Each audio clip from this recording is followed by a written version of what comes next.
Ces pratiques religieuses sont multiformes. Au sein de l'Empire romain cohabitent un nombre important de peuples et de cultures. Cela entraîne immanquablement l'existence d'un grand nombre de pratiques religieuses. Au fil des siècles, l'Empire va se centraliser et essayer de mettre en place une religion apte à fédérer tous ces peuples. Ce sera autour du culte de l'empereur. Mais au temps des actes, nous ne sommes qu'au tout début de ce processus, qui va se terminer par un conflit frontal entre le christianisme et l'Empire. Dans l'Empire romain, le nombre de dieux est infini. Les panthéons grecs et romains ont fusionné et petit à petit, au fil des conquêtes, d'autres dieux locaux s'agrègent à cet ensemble. On y trouve des divinités partout, dans les arbres, dans les sources, sur les collines. Chaque groupe a son ou ses dieux. Chaque famille honore ses dieux domestiques. Chaque ville a ses dieux de prédilection. Chaque groupe professionnel a son dieu tutélaire, un petit peu comme les saints patrons du Moyen-Âge. On sait que Mercure est le dieu des commerçants et des voleurs. Par exemple, en Actes 28-11, Paul voyage sur un bateau qui a pour emblème les dieux Castor et Pollux. Dans la famille, c'est le père qui fait office de prêtre. Dans les villes, il y a une prêtrise spécialisée. Par exemple, en Actes 14, versets 8 à 18, les dieux de prédilection de l'Istre sont Zeus et Hermès. La guérison de l'homme paralysé des pieds est interprétée comme une action des dieux et le prêtre de Zeus se précipite pour faire un sacrifice. Son temple est d'ailleurs à l'entrée de la ville. Le texte nous précise que Paul et Barnabas ont beaucoup de mal à dissuader la foule sur ce point.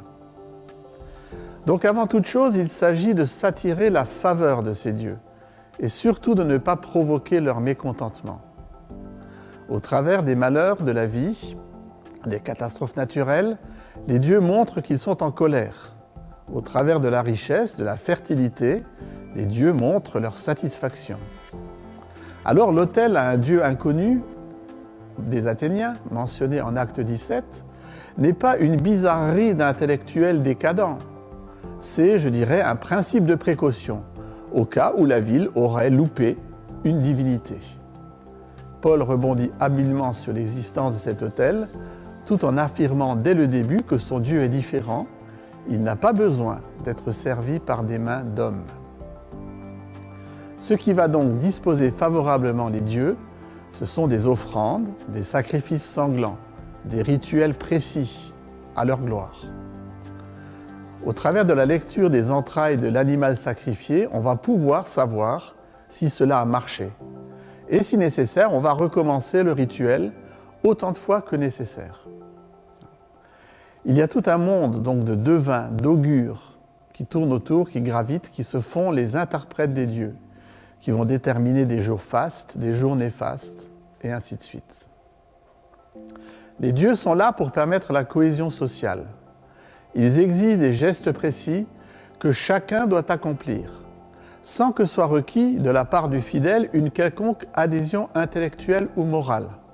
Chacun croit ce qu'il veut, même si ce n'est rien, tant qu'il ne refuse pas de s'associer aux pratiques religieuses de la communauté. Il n'y a donc pas de vie sociale possible sans cette vie religieuse dans la cité. Aujourd'hui, on est un bon citoyen quand on va voter. En ce temps-là, on est un bon citoyen quand on participe aux festivités religieuses. Une fois le sacrifice accompli, on va se réunir pour un festin où la viande sacrifiée sera largement consommée par les participants. C'est dans ce cadre que se pose pour le chrétien la problématique de la consommation de la viande sacrifiée aux idoles. Ce n'est pas seulement un problème de hamburger ou de scrupulite aiguë. Le chrétien pouvait, au marché juif, trouver de la viande cachère, non sacrifiée aux idoles. Le problème va beaucoup plus loin. Le chrétien non-juif est-il autorisé à participer à la vie sociale locale qui se déroule presque exclusivement dans le cadre de ces banquets qui ont lieu dans des temples avec de la viande sacrifiée en l'honneur de la divinité, donc d'une idole. Il n'y a donc aucun problème à pratiquer la religion civile de la cité et plus tard celle de l'Empire. Elle peut se faire en parallèle avec ses croyances personnelles. Toute pratique, en fait, est tolérée tant qu'elle ne prétend pas à être exclusive. Et sous cet aspect, on est assez proche du monde moderne, qui accepte toute pratique religieuse, mais cherche à cantonner la religion dans la sphère privée. Monde moderne aussi, où le prosélytisme n'est pas le bienvenu.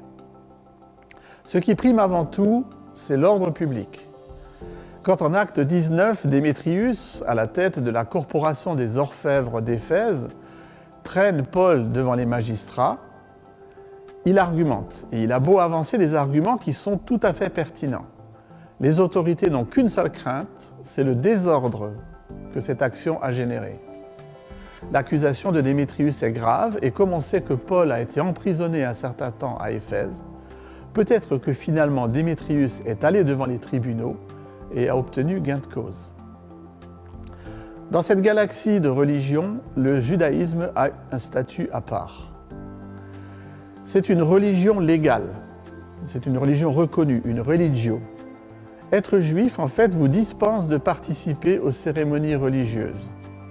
Déjà, c'est impossible pour un juif de manger de la viande sacrifiée aux idoles. Du coup, les juifs ont leur propre marché. Vous êtes aussi dispensé si vous êtes juif du service militaire. Comment être militaire et arrêter de travailler le jour du sabbat?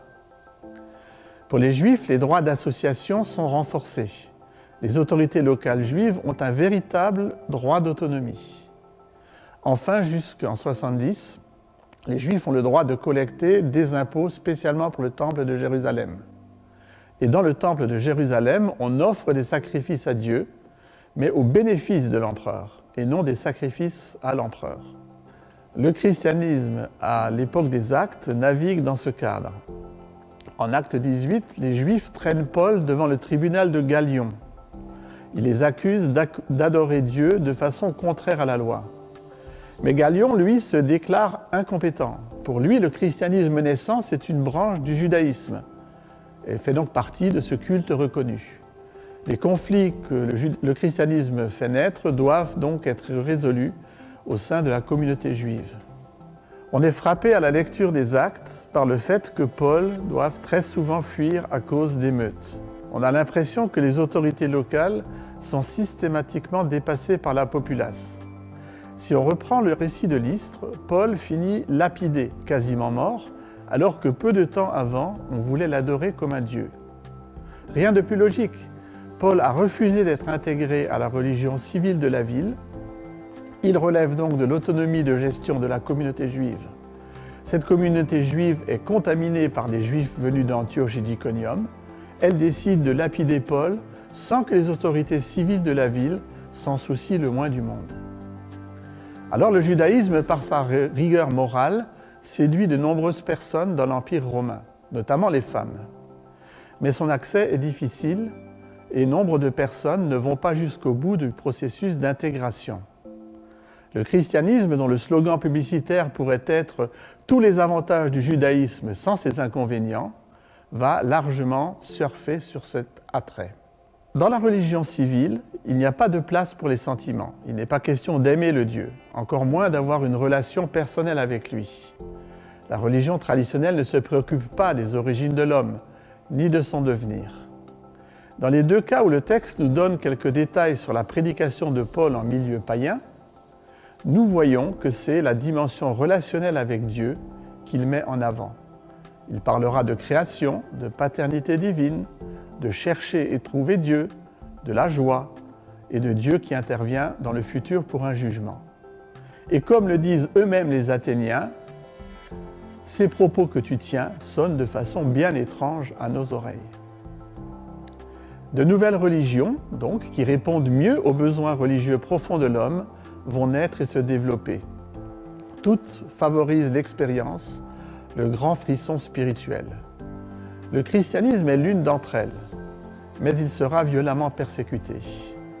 Le chrétien qui obstinément refuse de sacrifier à l'empereur est un facteur de destruction de la cohésion sociale. Il est accusé d'athéisme, ce qui est paradoxal, mais puisqu'il refuse la religion civile, c'est un athée. Le chrétien, par son attitude, pire, provoque la colère des dieux, qui ne supportent plus de voir des hommes de plus en plus grand nombre se détourner de leur service. Et les dieux donc envoient les hordes de barbares, la peste, la famine en punition. parce qu'ils sont mécontents. Il n'est pas anodin de constater que les empereurs qui ont le plus persécuté les chrétiens sont ceux qui ont été les plus brillants dans leur génération.